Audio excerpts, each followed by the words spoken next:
be talking about re-recruiting women in the workplace. And I'm Katherine Brune is a future workplace fellow, importantly, and the lead faculty on 2 of our courses, designing a holistic employee experience and nurturing employee well-being. Katherine is also the former SVP of benefits and well-being at Truist, a major bank in Atlanta, Charlotte area in the Southeast, as well as launching her own business, WorkSprout. So Katherine, thank you so much for bringing together all of us. And I think importantly, Katherine is a working mom, juggling lots of balls. So thank you so much, Katherine, for pulling us together on this important topic.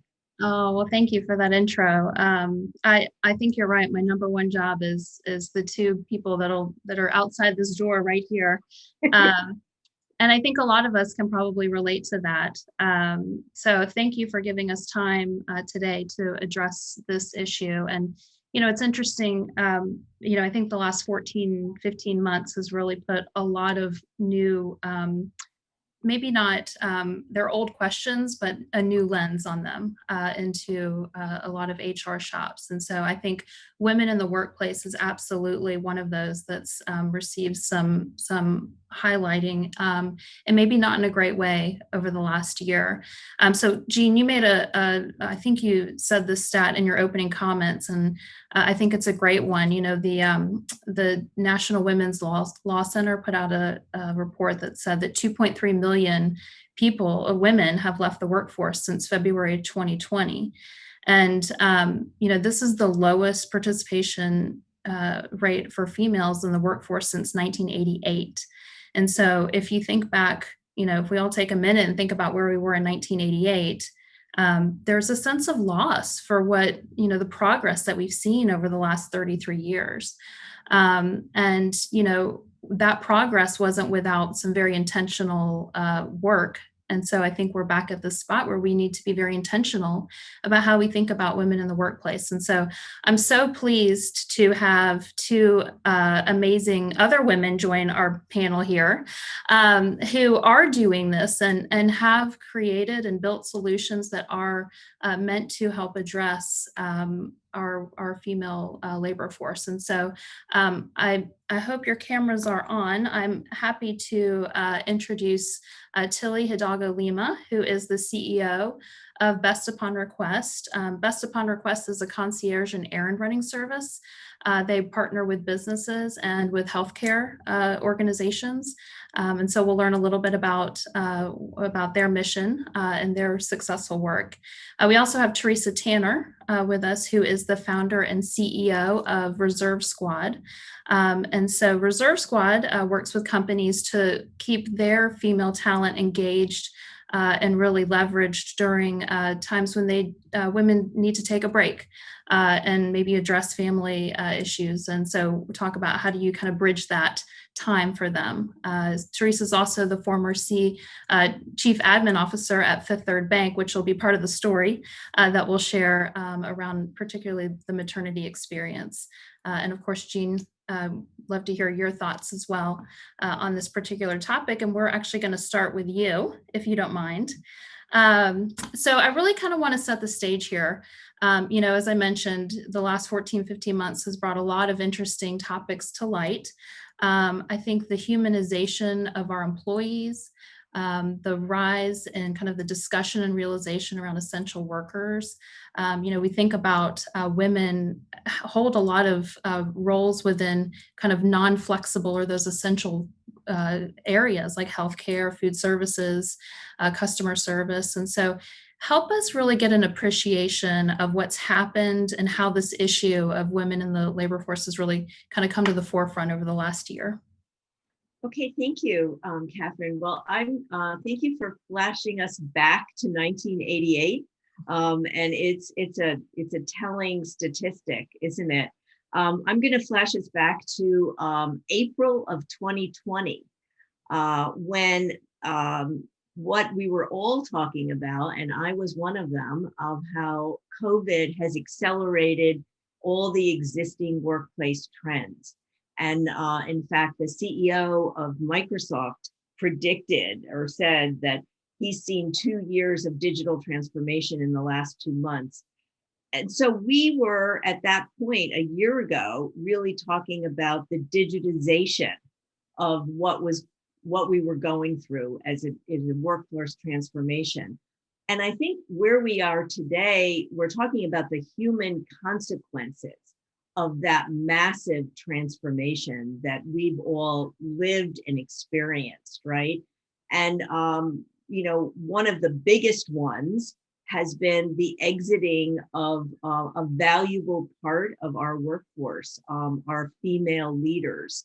The other implication for many of us in this on this meeting, many of us are in the HR and corporate talent and learning roles. And I think we have stepped up to the challenge. And I like to think and say that HR leaders have also become essential workers. It's not just medical and police and fire that have worked overtime. HR leaders are now essential workers in working with other leaders in the organization, facilities, well-being leaders in planning a safe return to the workplace. So I think that, how does this all impact women? I think women working moms especially have found it very difficult to manage remote work along with managing homeschooling. And it's, I think some companies, some leaders are acknowledging this. I point to one, Hewlett Packard, which has a whole infrastructure now to help families, right, on managing homeschooling. They've contracted with a group of substitute teachers because they realize that this is nearly another full-time job that working moms have. So I think we have to sort of look back and now more than ever the focus is on employee well-being, and that's how we're going to retain our women in the workforce. And for those women that don't have the luxury of working remotely, we all do, and we're sitting in front of our Zoom links, but think of all the women that don't have that luxury, if you will, that work on the front line. I think employers need to create flexible options for them. Either it's flexible shifts or job sharing or some way to acknowledge that this is an extraordinary once in a generation time that we're living in, and that we have to address well-being in an inclusive fashion for both knowledge workers and for frontline workers. I love that. And I love kind of this, the leaning into well-being, which I think, Tillie and Teresa would love to pull you into the conversation here. I mean, what's really changing as far as expectations from employees? I mean, when we think about well-being, which happens to be, my passion, it's evolved a lot in the last, I'd even say 5 years, certainly 10, as far as the role that employers play in that space. So I'd love to hear some perspective about how you're seeing kind of employee expectations changing, and kind of the future of that. So thanks for having me, Katherine. I'm Tillie, and Jeanne, nice to see you again. I would say employees today want their employers to provide a safe environment, an environment where they can feel comfortable talking about their home life, their work life, and how that all integrates. And so this past year, we've had a lot of conversations about what is work-life balance, what is work-life integration, and how we as an employer can really be mindful, intentional, as you said, about creating a safe place, a place where emotional safety can help mitigate some of the burnout, so that we can talk about some of the ways that the stressors in our lives are impacting our productivity. Yeah, I would agree, Tillie. And I think that, work-life balance has taken on a whole new meaning over the last year, right? And I just think about, my kids are grown, but these mothers who tried to keep a full-time job and be the educator and keep the kids from going stir crazy. I don't know how they did it, right? I don't know. And unfortunately, this isn't going to change overnight. I think that there might be some who believe, oh, the vaccines are out, things can go back to normal now, but that's not the reality. The infrastructure has collapsed. And we saw that last year. Daycares closed and schools are still not going back at full capacity. And so it's going to take a long time for the support infrastructure to come back for families. This we know has a disproportionate impact on women, but also men. So how do we support families different today than we did in the past? And what does it mean to thrive at work? How do you thrive when you are being that hybrid parent and student, or teacher and, employee? What tools do we give people? And, I think that we have to lean in to say, the future of work is here, and the pandemic has forever shifted the way we're going to need to think about employee connection and culture. How do you shape culture in the future? How do you make sure people stay connected and not feeling like they're on an island? How do we handle the mental health issues that we've seen emerge last year? So I really do think that this is, although it's been a tough year, in a lot of ways, it has really accelerated our thinking around how do we engage the workforce and how do we care for the workforce of tomorrow very differently than how we have in the past. Yeah, Teresa, I think you probably put about 20 questions out there that we're all trying to solve for. But that's kind of the point, is it's a very complex equation, right? There's a lot of factors going on here. I think you touched on something around, it's a lot of us are going back to the office, the place of work, yet some of the infrastructure pieces aren't there. And so it really is this kind of mixed environment, ecosystem, if you will, that we're all navigating through. I've been reading where there's concern around kind of this inequity of men and women deciding to physically go back into the office. And so we'll see, they're projecting that because of a lot of the domestic load resides with mom, that women are opting more for a hybrid work model, and men will probably go back to the office sooner or more frequently. And so we can kind of project out what that would mean then over time. So less visibility, out of sight, out of mind. When I think about, boss coming out of his or her office and saying, I need help. Who's here? Who do I see? Succession planning, performance management. All those things. Tillie, let's talk about best upon request. This is a great solution that's really kind of a levels the playing field, quite frankly, for men and women. So talk to us a little bit about how something like a best upon request solution can make hybrid work a choice and not necessarily something that I have to do. Well, best upon request, or BEST for short, is really a resource that can be leveraged wherever you are, anywhere.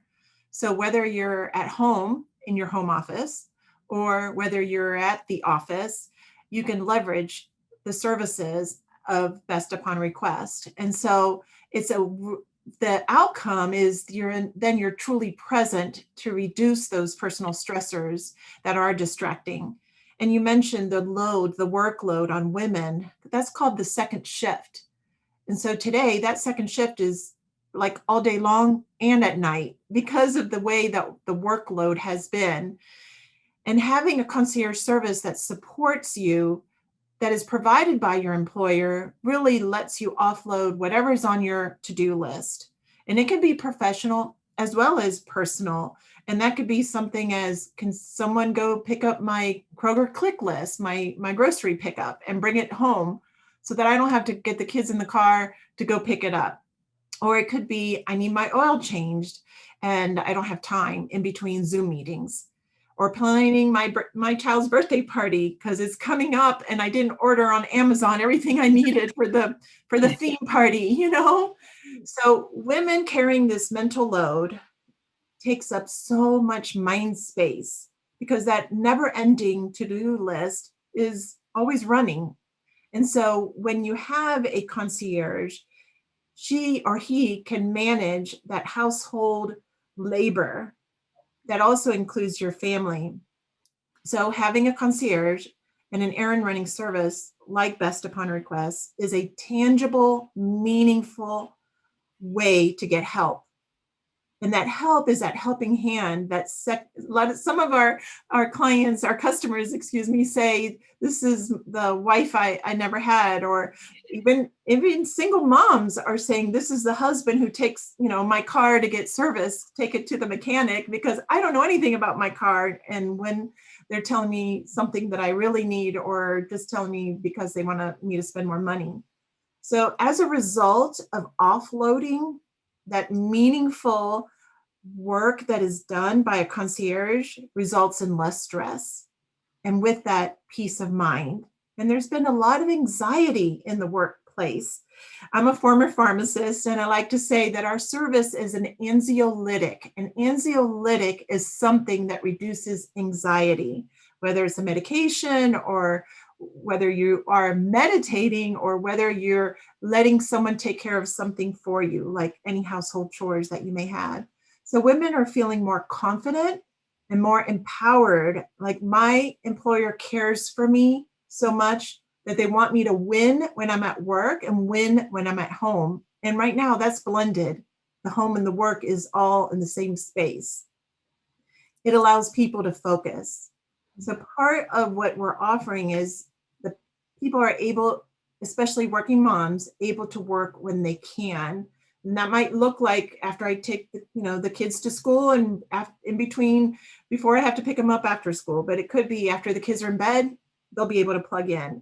So they can think and provide any of their requests to our concierges at any time, and that'll be fulfilled. And that connection with a concierge is that helping hand, that friend at work. So Tillie, there's some interesting chat, and which asks about assumptions that this service can be used for both genders, and there's so many dads that are now the primary caregivers as women, as a family has made a choice, a lifestyle choice, right? So it goes without saying that your service is really for anyone that is in need of the service. I think probably a big issue that I see as I step back, right? 10 years ago, even, there was so much around employee resource groups or affinity groups. And this was one of companies' first reactions to have groups for working mothers or female leaders. And now, of course, there's, companies might have 8 or 10 different of these affinity groups. I think in terms of how, the connection between this session and ERGs, I think companies have moved beyond, we want to be talking about this and giving support to our employees, to we want to offer our employees infrastructure solutions, right? Mm-hmm. And Best Upon Request, we can, is one of those infrastructure solutions. It goes beyond the support to, this is how we think you can make that work-life balance more seamless in your family. We like to say we're the great equalizer, and it could be by gender or by, I work in the cafeteria, environmental services, or in the C-suite. Everyone has a life and everyone has needs for support. And so whether it's a single dad who reaches out, or a manager who reaches out to someone and said, hey, have you asked the concierge to take care of that for you? Thanks for sharing that concern you have. And so that's how we can manage the work and the life that we bring to work, right? Yes. And so it's, I know in some of our instances, some of our prospects are coming out of ERGs. They're looking at working parent solutions. And then at the end of the day, do they have a sponsor who will take on a tangible, reasonable, usable service like ours and bring it on? Because it would be a new line item and they would have to feel convinced. Now, I can go to Teresa because she brought us on board at Fifth Third Bank, and she said it's because it was the right thing to do. That's bold leadership, and we need that urgently now. And so when an ERG brings it to an executive sponsor, well, that executive sponsor then say, we're doing this. Because a lot of times, and Teresa can share, she was around the room and everyone had wives at home. And so she said, you have a wife at home. That's not our population. And so we need to have that bold leader who will say, you know what, we're going to put some investment dollars and make this happen. And then the results are incredible, increasing culture, creating a better talent pool, because people will say, I'm not leaving the bank because of this service. Mm-hmm. And I want to dig into that story because I think it's such a powerful one. I mean, this is really, Teresa, an opportunity that you saw around female, basically your female leadership pipeline drying up. You made a comment when we were meeting the other week of women are often growing their families at the same time that they're growing their careers. And I think that resonates with a lot of us. And so you created not just a concierge program, but a maternity concierge program with Vest, and would love to just hear that experience and lessons about kind of that entree back into the workplace, because I think we're looking at that at a much broader scale now. Yeah, sure. Well, so first of all, Jeanne, you're absolutely right. These are problems that need infrastructure solutions, right? We can't tweak around the edges. We have to really look at what kind of support infrastructure do we have in place? What kind of enabling infrastructure we need to put in place? And as a female executive that cares deeply about the female pipeline, I am so disappointed that we're not making the progress we need to make, and we don't have enough women at the top in leadership positions. And what I saw is that there is this incredible chaos that happens at mid-career, and we all know it, right? It happens for both men and women, but women are disproportionately juggling more, and we know that. And at that time when you're building a career and you're building your family at the same time, there's a lot of balls in the air. And what we see happen so often is, yes, there are those that just continue on this really fast-paced lane. Those individuals are usually people that have support infrastructure around them, right? Or they have resources to outsource things. The vast majority of people are just trying to keep it all together. And maybe they decide to downshift their career. Maybe they decide to leave their career altogether for a period of time. But it's what really happens at that mid-career that really has a negative impact on our talent pipeline. And I saw this at Fifth Third as well. And so when I first began talking to Tillie and her company, it was about, how do I give these individuals an extra set of hands, right? Mm-hmm. Some people can afford that, some people can't. How do we say, okay, you've got so many balls on your, in the air, let us take some for you. And even though we didn't even advertise it for women, we saw, I think it was over 70% of the women at Fifth Third, or of the people that were using the service at Fifth Third, were females. Okay, I understand that, of course.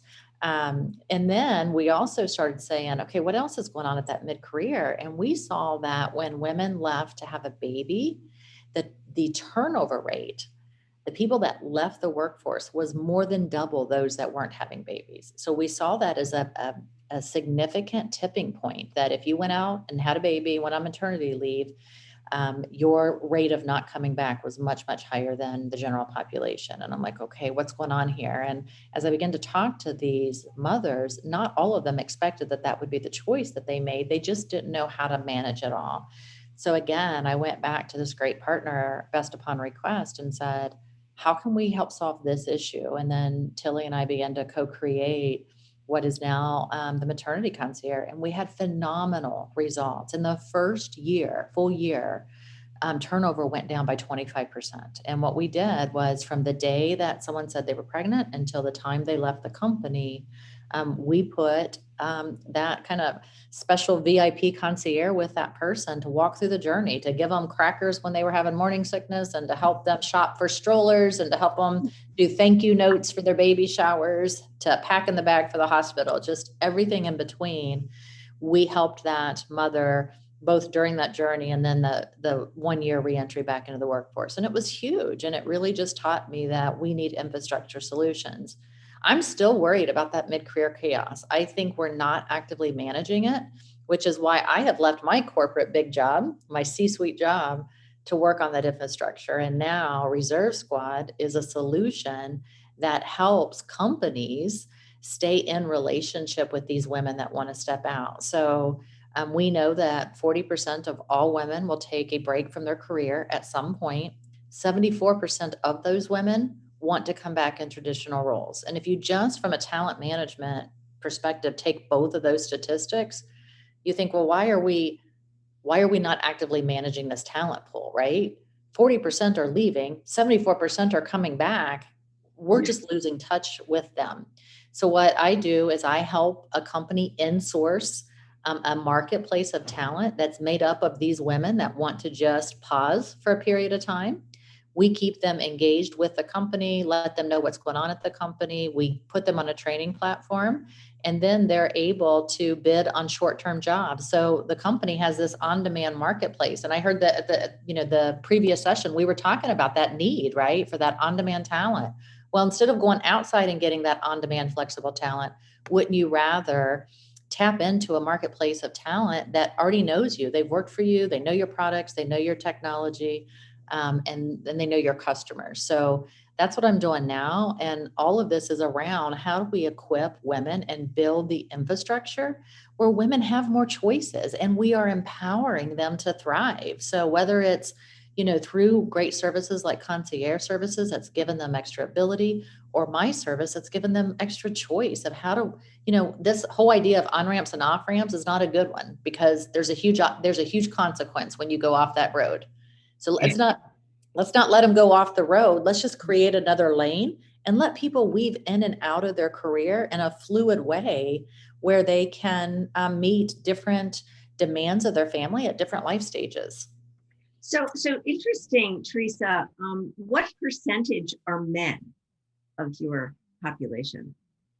Well, so we are brand new to market. So this is like a just launched solution. Yeah. So we're out there talking to companies. So we don't have a lot of data yet. I suspect, Jeanne, that even though, again, just like the concierge service, it's not that you can only be a reservist in the Reserve Squad if you're a woman, but we know that this benefit is disproportionately going to benefit women, just like the concierge, because right now, we are the ones that are kind of taking it on the chin. And we've seen that with the unemployment numbers of women this year. I do. It's interesting, just to like an anecdote, and feel free to put in the chat if you your reaction to this. But we have members of Future Workplace. And I would say, of our female members, which are sort of mid-career HR talent and learning professionals, more than 50% have a partner who is at home managing, especially, the childcare and household infrastructure of the family, right? And what's interesting is that I've seen that movement from, that was probably more, that percentage was probably more likely at the higher levels, at a C-suite level. But that is now moving down into mid-career levels. So I just bring that out because it's an important market. It is. And I hope that we do see more men stepping into those kind of roles, because then the world really does change for women, right? Yeah. If men and women both are participating equally in parenting and household duties and are able to also approach their career in a more fluid perspective, that really does change the game for women. Yeah. no, without a doubt. Katherine, I know you have other important questions. Yeah, no, I mean, of course, there's never enough time for these conversations, but I think it would be amiss if I didn't. I mean, we've got executive leadership, founders of companies, CEOs of your organizations. All of you have, grown your companies. So I want to turn it back on you all from a personal perspective. I mean, when you think about kind of your ability to do the amazing things that you've done and have the accomplishments that you've had, I mean, what's been the key to success? Because I think these are good lessons as we are creating infrastructure and programs to support equally accomplished careers for women in our organizations. Well, I would say I just celebrated my 25th year anniversary at best. It's so hard to believe. And when I reflect on those 25 years and being CEO since 2003, what stands out for me was having courage. And courage, the root word of courage is corazón, because it's from my heart. It's from your heart where you get the courage. And it doesn't mean that I wasn't afraid or fearless. It meant I had maybe a little bit less fear because I was willing to I was willing to do the right thing. And it wasn't necessarily out of my head, like analytically, although I do have that. Almost everybody does. When you think about, okay, why am I doing something? It's really about, I need to have an ROI. Well, no, it just seemed like what's the next right thing to do? And that takes heart. And so, especially last year, when I think about the pandemic, everything that we did in the past led us to survive and thrive and get through that hardship, because your true colors come out in adversity. So I would say that being bold, there's a famous saying that I love to share, that fortune favors the bold. Yeah. And how true it is with our companies or our organizations or our teams. And I think today it's urgently needed. We need leaders who get it. And I was so fortunate that Teresa and I were able to forge together a high trust relationship, that we were able to make a huge difference in the culture with her vision and our partnership to be able to serve the employees so that they could win at work and win at home. So it's been a really great story. And now Teresa's on my board of advisors. So I'm delighted to share that. That's wonderful. Teresa? Yeah, courage was the first word that came to my mind as well. I would expand on what Tillie said a little differently, maybe, is just, courage to have a voice, and to have a voice on the side of right, and to have integrity. And, I used to keep a little quote on my computer that I read every single day, and it said, never be afraid to be fired. Not for financial reasons, not for identity reasons, not for any reason, because the minute you are afraid to be fired, you lose the ability to speak your truth. And I just always loved that, because it always encouraged me to find my voice and to be courageous and, always respectful, always in the right way.